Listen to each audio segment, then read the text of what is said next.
None of that to matter. What matters is, can you get to the very top?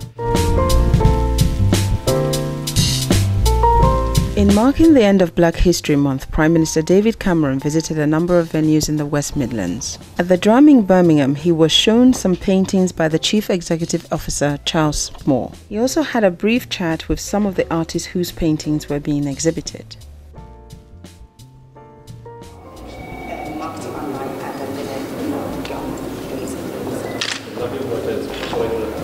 If I put it into iTunes, if I put it in Spotify, will I get a result? Fantastic. Okay, I've got one. That's brilliant Spotify. Yes, it's brilliant. Change my life. Right. What about you?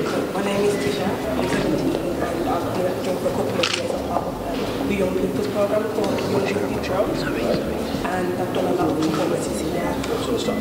One of my most favourites was definitely King's Horseman by Royal Singing. And I had a main role and I worked with an artist called Design for Life. Really good. Prime Minister granted an exclusive interview to BEN Television. Thank you, sir. Given that it's Black History Month, what are you satisfied so far with what your team has done, and can more be done to encourage more Black history?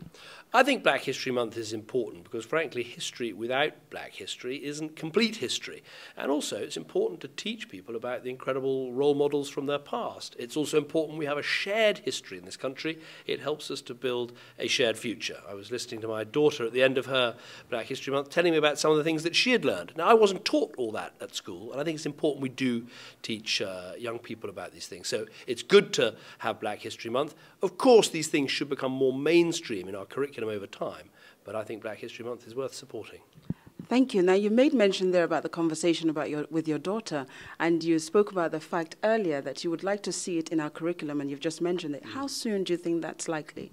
Well, there is Black history included in the curriculum. If you look at the draft that was produced over the summer, there's some important events, important people included in the curriculum. Look, it shouldn't be so prescriptive that teachers can't feel they shouldn't be able to add other facts and figures.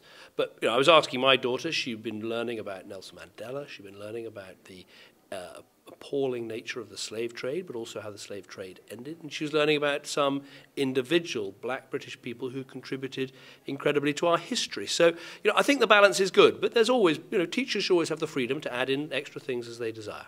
Okay. My final question, sir. Given what the statistics are telling us now, 2015 is pretty close.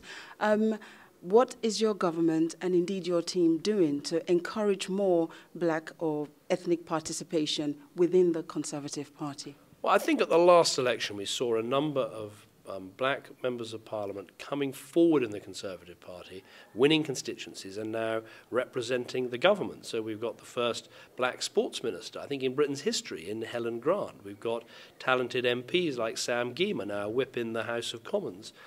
We've got MPs like Adam Afriyie, like Kwasi Kwarteng. So, I think Black people in Britain can look at the Conservative Party and say, yes, of course, I want to see more people from Black and minority ethnic communities in that party, but I can see the start of a party that now is much more representative. And this is important because role models matter. I want a country where it doesn't matter where you come from, what school you went to, what colour you are, what God you worship, what country you originally came from. None of that to matter. What matters is, can you get to the very top in the army, in the judiciary, in politics, in business, in the arts, in sport. And until we have that, we won't be the country that we could be. That's the key. Wherever you're from, you should be able to get to the top in your chosen profession. And if we do that, it's not just good for the individual people, it's good for the country, because we'll be making the most of our talents. And after all, that's what we should do. Mr. Prime Minister, thank you very much for your time. Thank you. Thank you.